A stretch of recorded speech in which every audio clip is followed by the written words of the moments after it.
Welcome to another episode of God Encounters, where we interview people who have had great God experiences in their life. Our guest today is Joshua Pear. Joshua's got just an incredible story of the transformation that God has done in his life over the last 10, 15 years maybe. I've watched this from a distance and known Joshua to a certain degree, and it's just really going to be a pleasure today to visit with him to find out more. And I know y'all are going to be blessed by his testimony, what God's done in his life. So, Joshua, welcome to the program, brother. Thank you for having me. Yes, my pleasure. So we'd like to kind of get a little background on people. So tell us a little bit about yourself, your upbringing, maybe your family life as you were growing up. What was that like for you? Well, I had two major influences. My grandmother, she was an incredible example of what a relationship with Christ looked like, that daily devotion. Mm-hmm. And that was my first example to really grow up under and learn about God. My parents, they made pretty good efforts here and there, but they also struggled with a methamphetamine addiction throughout their lives. And that also, kind of determined the course of my life to an extent. And were you living with your parents or your grandmother when they were struggling with methamphetamine? It was back and forth. Kind of, so bouncing around a little bit. Either I was in church with my grandmother and living with her, or I'd be at home and they would be either doing well or struggling. And, just being in that kind of chaos too. And that's quite a contrast for a young person. Yeah, it was two very different sides of the spectrum. Yes, and it is. So around middle school, I remember my grandmother getting sick, and it was I was around 13 or 14, so I started being a little bit rebellious. I dyed my hair blue. Oh, right. Yes. Yeah. That's a signature mark, isn't it? I did that. Yeah. And I went to see my grandmother. My dad was frustrated, and he's like, "What do you think about this?" And my grandmother's there. She's in the hospital bed, and she says, "I like it." Oh, wow. That's just love, isn't it? And that was kind of, again, that's been my encounter with God, is that unconditional acceptance and love. And although I didn't, really grasped onto it yet, I mean, that was kind of one of my first experiences. You kind of saw it through your grandmother. Mm-hmm. Yeah. Yeah, that's beautiful. Instead of, I'm thinking, oh, she's fixing us up. Blue hair. Oh, no, God, what's he done, I got to straighten the boy out. But, yeah, that's really beautiful. She said, I love it. Mm-hmm. Yeah. After I lost her, I started experimenting with drugs, and it was 7th and 8th grade, so I was young and just kind of getting it here and there from friends and such. And I didn't really develop a habit until high school. And that's where I started using more amphetamines. Mm-hmm. And being a drug counselor, a lot of what we teach is the short-term benefits versus the long-term consequences. Yeah. And so that's a good point. When I first started, I started getting a lot better in school, more focused, and things lined up. And it felt like, hey, this is the answer to, me struggling in school. Mm-hmm. So it was that the drugs you felt like they were actually helping you in the beginning. Yeah. Mm-hmm. Making you concentrate, you could study a little bit better. Maybe it kept you awake to study. Maybe, and this is not too bad. It's not out of control yet. You've got a handle on it.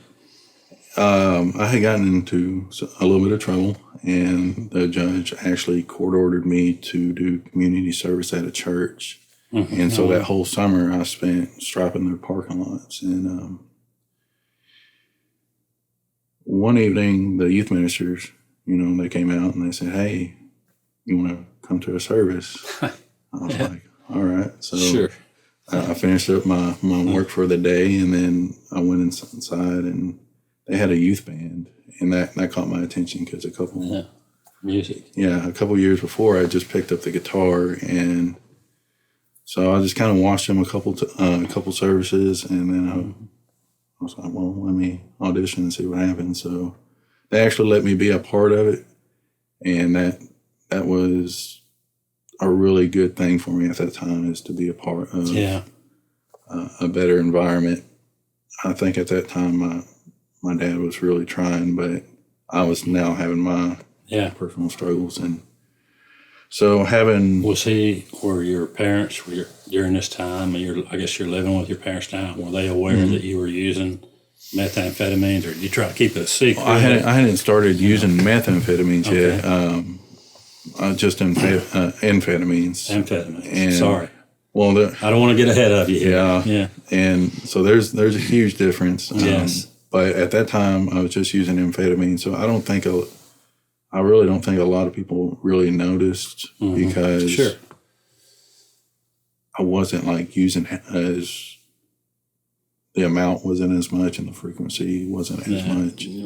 Your behavior wasn't being altered tremendously by it. Yeah, and like I said, I was getting better in school, so it was like, keep it up. Yeah. So, but I remember one night after, playing these services and really getting involved with the people there, I had a youth pastor who would take me home after church. I think it was around the second year I was in that youth group. Mm-hmm. And I was feeling that conflict of, okay, well, I'm doing this, but I have this habit. Right.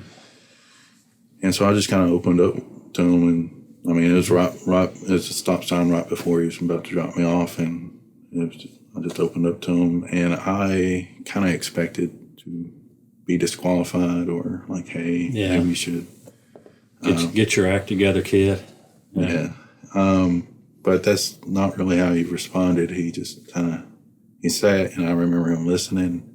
I think he asked me a few questions, but fully expected to see me next week. And I don't know that he asked anything else of it. Mm-hmm. And so his response kind of surprised you a little bit. He was loving again, kind of like your grandmother, and accepting of the fact that, hey, none of us are perfect. We've all messed up. So all we need is a savior. But anyway, go ahead. And so from there, after I graduated high school, I graduated a youth group. Mm-hmm. And my focus kind of shifted from, church to college. So I just got accepted into junior college. I was doing pretty well again. Mm-hmm. But, of course, if a little bit was good, a little bit more will be a little bit better. Mm-hmm. Right. So I started using more often, more frequent, and a couple other drugs. And I remember one of my teachers confronted me about it one day, because he could smell marijuana on me. And it was kind of one of them, he let me know that he knew. Sure. And so at that point, I could start seeing it affect my life. But I was still doing well academically. Mm-hmm. I started seeing some effects, but I felt like I had enough at the time to justify, like, I'm doing all right. Yeah, that's kind of the bar. As long as we're passing, making good grades, hey, we justify it. And at that time, I can't really say that I had a relationship with Christ. Mm-hmm. I've been in these environments. I've had the examples. I've had the people show me the love of Christ. Yeah. I was learning. Sure. But I can't really, I may have said it in my head and understood it, but I didn't have the heart knowledge yet. Yeah. And so from there, I graduated junior college. I went to the university in San Marcos. Mm-hmm. Is that at this point, I started to derail. Well, San Marcos was, as I remember back in the day, that was kind of a party town. That's exactly where I'm very much. I knew people that went down there and went to school there, and they kind of got off the rails too. And that's exactly what happened. I went down there. I did great in the music classes. Mm-hmm. Yeah. But the other classes I really struggled in, and I didn't have the same experience because I was using more drugs, and I shifted my focus from college to getting high. Yeah. And the habit was more often. I was using more. Mm-hmm. So it really started not only affecting my life, it started affecting my grades. And I failed a few classes, and I was more worried about going out and getting high that night than dropping the classes. Had I dropped the classes, I would have kept my scholarship. Yeah. I would have kept my apartment. Yeah. Because I had never dropped a class. I could have dropped them, but my priorities were not straight. Yeah. So I lost my scholarship. I lost my apartment. And at that time, everything that my dream, what I was living for at the time, so I didn't have a direction. Right. And I really let myself down in that. What was your degree? Did you have a I was for a classical guitar performance. guitar? All right. Yeah. Love it. It was my dream to go to at that time. Now it's just life's a little different, but at that time that's what I was set towards, and I let myself down. And to cope with that, I actually went from amphetamines to cocaine. Used that heavily for a couple of weeks, and then at the end of that couple of weeks, I was introduced to methamphetamines. You're on kind of the downward slide here now, aren't we? Spiral, like straight down. My life completely changed so quick. It was so much different. Yeah. I lost myself. I hurt a lot of people. My relationships, destroyed them. Yes. And that happened for about a year. And so what I do before, I tried to get back in church. There's a little church I went to. It was all my family. And so the pastor was my uncle. Everybody in the church was my family. Yeah. Yes. So they all knew at this point. Yeah. And it was definitely showing in my life. Kind of hard to hide at this point, right? And, my uncle, he would always invite me. He's like, hey, are you going to play this Sunday? Yeah. He'd get me up there. It was kind of like my safe place to be in church. I felt safe. I felt more comfortable behind a guitar on a worship team than in a pew. And he allowed for me to participate in that way. That's great. And I can see how people on the outside would see that, like, he probably shouldn't be up there. He probably shouldn't. You're disqualified. And he would actually come to see me where I was living at, and I'd be high. Yeah. And he would just like hang out with me and like talk. He never like preached at me like when he would come and hang out or nothing like that. It was just like hang out and talk about life, talk about music, and then fully expect to see me back on Sunday. Yeah. Like, see you Sunday. He wasn't beating you over the head with the Bible or condemning you. Yeah, that's great. And that really stuck with me because I don't know. I expected to be disqualified or I don't know. It really meant a lot. And again, that's been a recurring theme because I wish I could say I got it then. Yes, right. I kept going, and I had gotten some warrants, and it got to the point where I'd ruined so many relationships. I couldn't even keep a job. Sure. I started breaking into sheds and houses to get out of the rain and the cold. And I remember there was this was one of the more pivotal moments. I was so fed up with all the just chaos I was causing in my life. had just got off work. I had my meth pipe. I just filled it up. And I got frustrated and I threw it at the wall and I said, God, I don't want this life anymore. Yeah. And I immediately regretted it. I was like, well, I should have smoked it first. Yeah. And it was a shallow prayer, but it was that's the depth of prayer that I was capable of at that point in my life. Yeah. And he honored it. Yes. It was the last time that I ever used methamphetamines. And shortly after, I checked into that program where we met. Yeah. In that program, they ask, are you a Christian? Yeah. That's one on the intake. Right. And my answer was, yeah. My grandmother was a Christian. My whole family's a Christian. I got like 8 pastors in my family. I played guitar in the church. I've been to this church. I played it. Yeah. Mm-hmm. I had no idea what I was talking about. Right. Not a clue. And so over that period of time in recovery, we have mentors come in and sit with us, and they really started showing me what our relationship with Christ looked like, how to develop one, and would again sit in that space with me, and as I learned. It's beautiful. Yeah. And that's been my encounters with God, is like the people He sends to sit in that space with you when you're kind of at your lowest.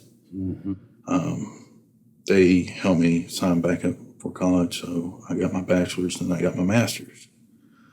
I graduated with 3.9. Well, I'm going to slow you down a minute here because, so when I saw you there, and we're condensing this period of years here, but that was through a friend I met you, and it just blew me away when, I saw this transformation taking place, and then you went to college. I'm like, wow. And Johnny, I knew there was a real change then, because that was a tough school.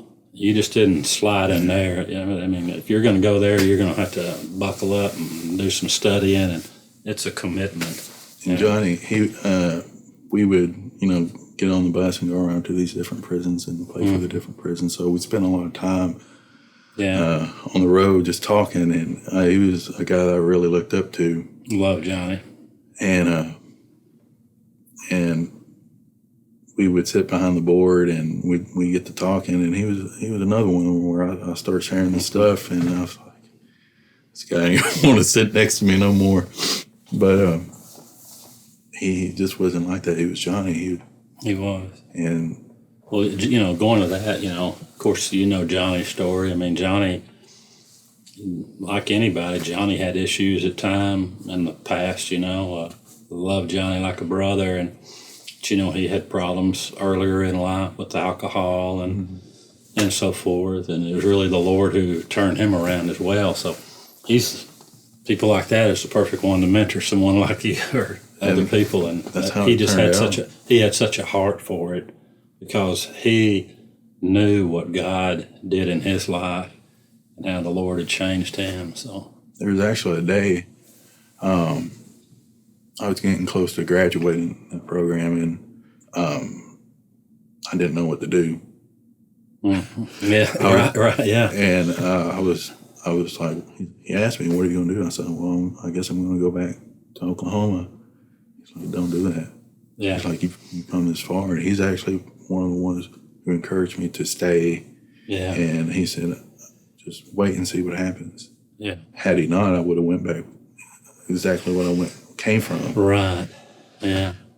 He also, really encouraged me to get back in school, and he's like, "You got to."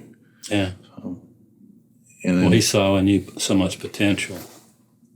I think he saw that in a lot of people. He could see potential in people where other people couldn't see it, because of his, again, going back to his own experience. So he encouraged you to stay here, to go to school. So the door opened up, I guess, to go to school. And wow, that was, how long were you in university there? I think about 3 years. 3 years. 2 years for the bachelor's, 1 year for the master's. Yeah. And when I graduated... And what did you study? It's kind of an eclectic thing.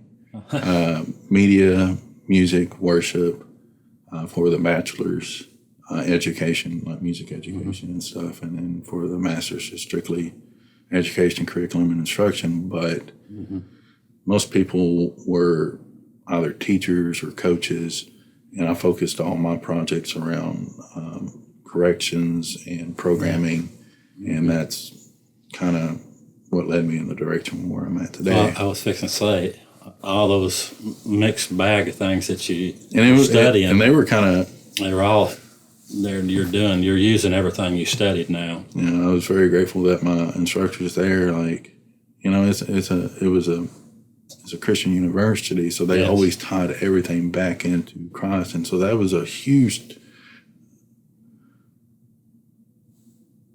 avenue for me to develop and not only the knowledge of the Bible, but how to apply it in my everyday life. Mm-hmm.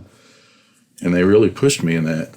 And they were probably had never had somebody like say, "Hey, I want to work in a prison."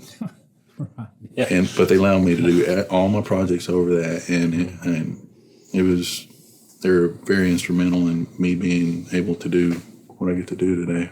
Yeah. Although I had a relationship with Christ and been developing, I was struggling. Because I would get home at night, lay in bed, the day would settle, you get quiet, and I really wasn't like at peace.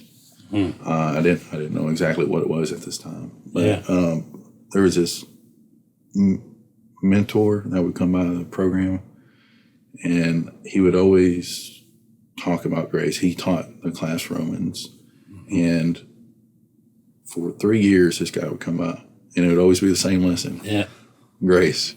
You hadn't learned it yet. We got to teach it to you for 3 years. Yeah, and I remember getting like, I love this guy for who he is and what he does. Right. But I mean, I was frustrated. I was like, "Are you ever going to talk about anything else? Like this is all you talk about." And I was sitting in my office because I was actually working for that program, and he comes in, he's talking to someone else about grace, and I'm sitting here doing this paperwork, and I'm like, I've heard this before, huh? And he stops mid-conversation and says, "You're doing it right now." He said, "You're beating yourself up. I can see it. You think nobody can see it." And the thing was, he was absolutely right. And so even though he talked about it so much, it took that to get me to realize, like, I may get it up here, but I still don't get it in my heart. And again, working through these classes and them, in every class you have, there's a devotion piece over what you're going through. And I think it just, over time, it became more apparent I was struggling with trying to get an A and being a Christian. And it don't really work like that. The way I kind of come to understand it is that you sign up for the class and the teacher gives you an A. And when you fail the quiz, when you fail the tests, that's when you get to know who God is and what His love means. Amen. I love it. There's this passage, and I keep it on my studio wall.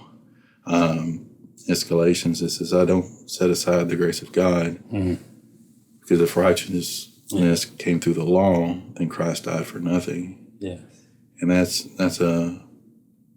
keep it there because it's a reminder for me every day that there's nothing I can do to undo what Christ has done for me.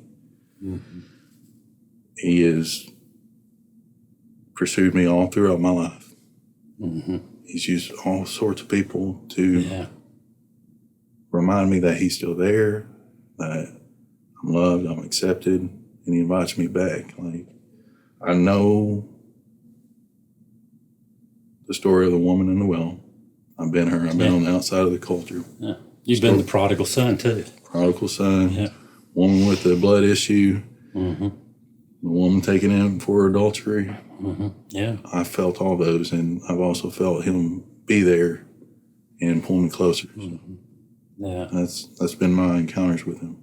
Yeah, that's great. I always go back to Genesis, and I think so often through religion or Sometimes I call it churchianity instead of grace. He's smiling at that. Churchianity, brother. New word for your vocabulary there. But when Adam and Eve sinned, God came looking for them. They already knew that they had messed up. They're sin. They're hiding. They're naked. They've blown it. But I think you just see the love of God. I think when God called out to Adam, he wasn't telling him, Adam, get your butt over here. I got a stick for you, brother. Bend over. I'm going to beat you down.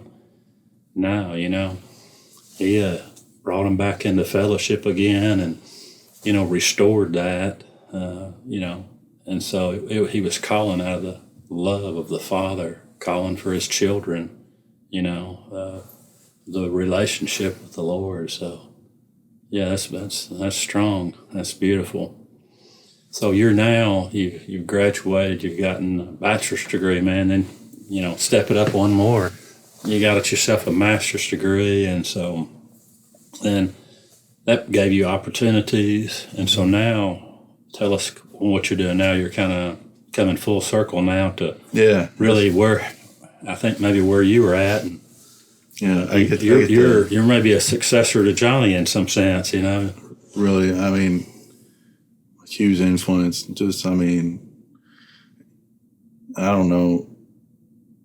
Right now, I serve as a substance abuse counselor. I don't know that I know that much about counseling, but I do know what it is like to sit in their space. Yeah. And I've had, a lot of great people come in and sit in that space with me. And so I just, in my best effort, try to be like that.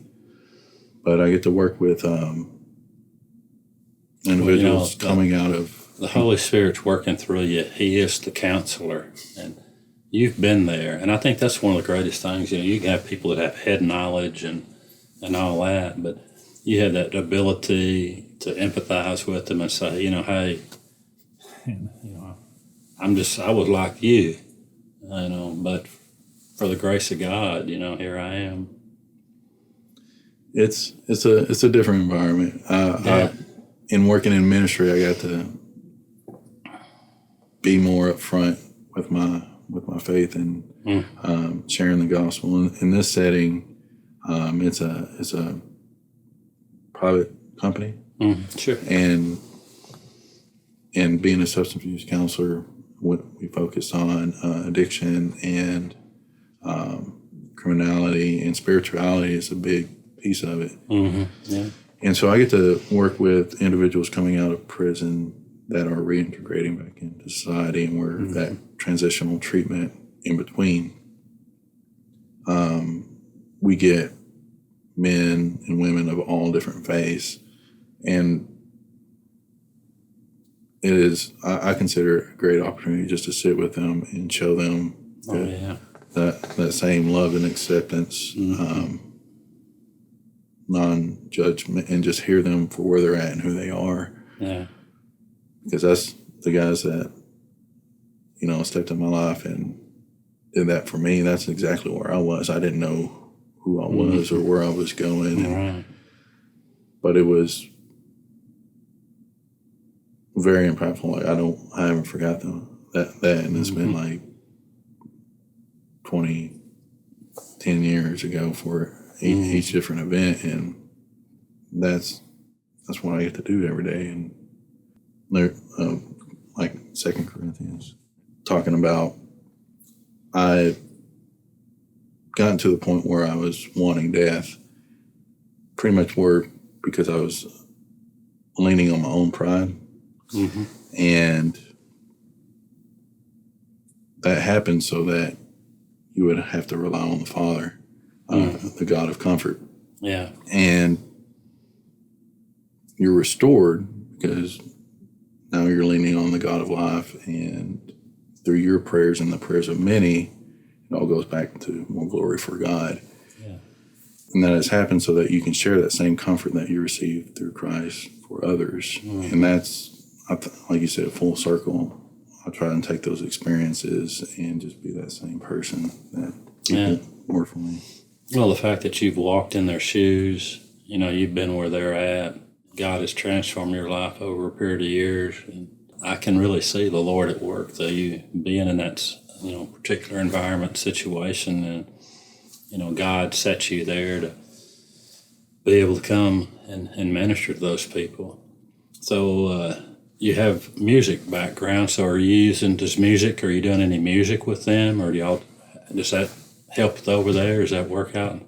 A little bit. A little bit, yeah. There's this organization, Ken Chinn Guitar Project, and with the guitars we got from you guys, we use those for coping skills and learning a new hobby, so that they have something fun to do that takes their mind off of using or to deal with either depression or anxiety. And we can already see it making a huge impact on the ones who are very musically inclined that needed that didn't have access to it before. They get to see me in a different light too, because every once in a while I got to do a quality check on the guitar just to make sure that everything's working on it. Yeah. And they don't see all that in the past from me, so they kind of look at me as very straight laced. And then when they see me pick up a guitar, start playing the blues, they're like, "Yeah, right." But he really is one of us. Yeah.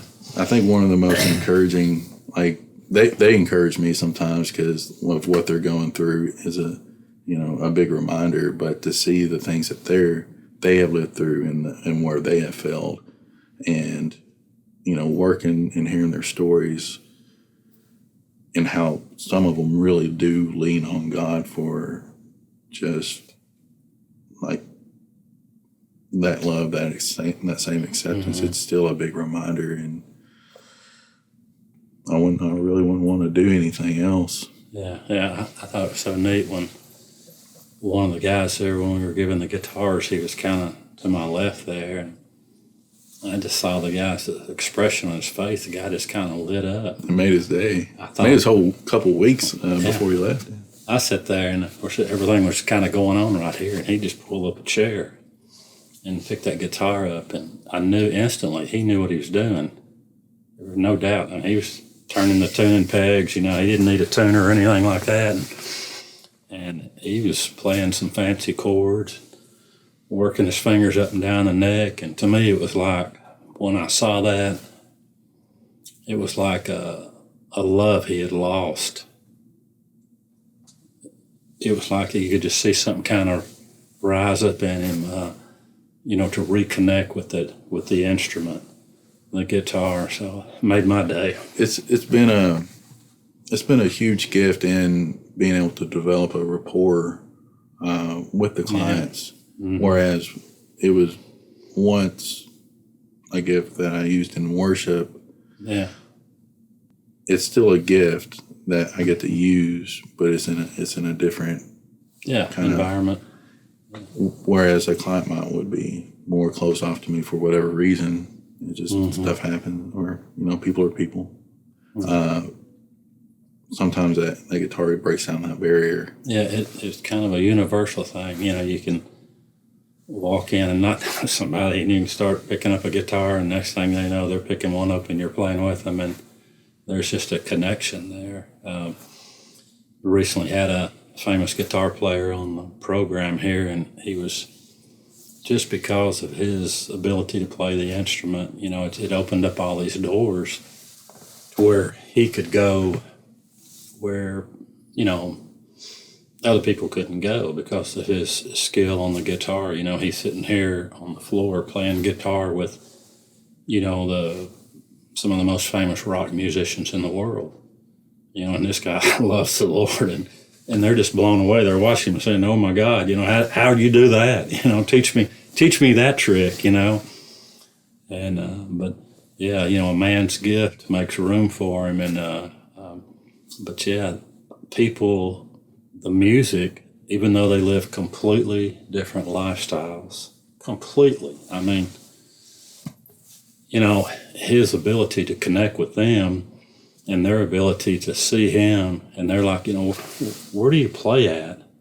They're playing these big stadiums and concert halls, and he said, I play at churches. You have to laugh because, that's the last thing they expected to hear. And that, a lot of them said, I want to come hear you play in church. But it's cool how God uses music and creativity. And so are you doing worship at church anywhere, or do you do anything like that? I'm not playing like currently right now. Mm-hmm. The company just opened a transitional treatment center. It's about 140 beds. In addition to the one I just saw? No, that one is just, we're expanding. And so a lot of my attention and focus has gone into there. And I know it is work, but at the same time, for me, there is a mission in it. Mm-hmm. I think that's what drives me. Yeah, sure. Matthew 25 at the end of it said, visit those in prison. If you visited the least of these, you did it for me. And, when he starts separating out goats and sheep, it's good. I want to be on the sheep side. Yeah, amen. Yeah. But that's being a part of that program before. That was one of the verses that was, brought up a bunch, is to feed the hungry, shelter to the homeless. Yeah. It drove that mission, and being involved in the prison ministry with Johnny for so long, that's just kind of where my heart has always been, is specifically. And this has kind of been an avenue for me to not only have a career, but have a ministry and a career tied together. And I'm very grateful for that. And music has kind of taken a back seat and more of connecting with people in that setting, but it's definitely been helpful, again, to meet people where they're at and develop that. Yeah. So you met this woman, and she's in a program. So kind of tell us how that all evolved up where now she's your wife. Yeah. So we were both in a program, and it was a ministry event. We just kind of exchanged addresses, and we started writing from there. Our relationship kind of developed, and we talked a lot about, the things that we had been through and how we were learning to lean on Christ. And that, for me, really stood out because I've now graduated this program, and I'm meeting all these new people. But in all that, that's what stood out to me as somebody that has lived the same sort of life, but is leaning on Christ for that. Yeah. Well, that point right there is so critical because, even though you're doing all these great things, and I've seen, and I'm sure you've seen, where, a woman who's not leaning on Christ and you could have gotten sidetracked or something, but that's just really beautiful how she's leaning on the Lord. Is really what she needed at the time was, God says it's not good for man to be alone, and you've kind of gotten everything together. Attractive. It was very attractive to me to hear, and because of knowing how real it was when God stepped into my life, to hear that from her, and what she was, and her devotion. Like she was doing her own thing. She's very independent and strong-minded, strong-willed. Sure. And very determined. She still does her devotions every day. I admire her in that way. Oh, yeah. And so we've been married 5-ish years, a little bit over 5 years. Let's get this number right, okay? Yeah. Hey, I know our anniversary is March the 8th. Now he's getting specific, folks. But, I think she's very much helped me stay on the right track. And she is definitely a gift. Yeah, man. Huge encouragement. And she's overcome so many obstacles just between her and her relationship. But, for him to pair us together and be able to serve in the ways that we serve with using our past. And she's accomplishing things left and right now. She just got her associate degree She started on her bachelor's. Yeah. She's in the nonprofit business administration. So I'm excited to see what she's going to do with that. It's been, for both of us, growing up, having the influences from our parents and the kind of struggles that they had, it was real difficult for us. What does marriage look like? What does a loving relationship look like? And so, again, mentors in that way, stepping in and helping us see what a healthy relationship looks like, and how to have a godly marriage, and how to, work together in that function. Yes. Yeah. It's a steps into a whole different dimension relationship when you've been single, and then all of a sudden, you got your life partner with you. You want to get it right. A couple of so we have Phil and Jim Briggs. They've been in our lives. Yeah. Good.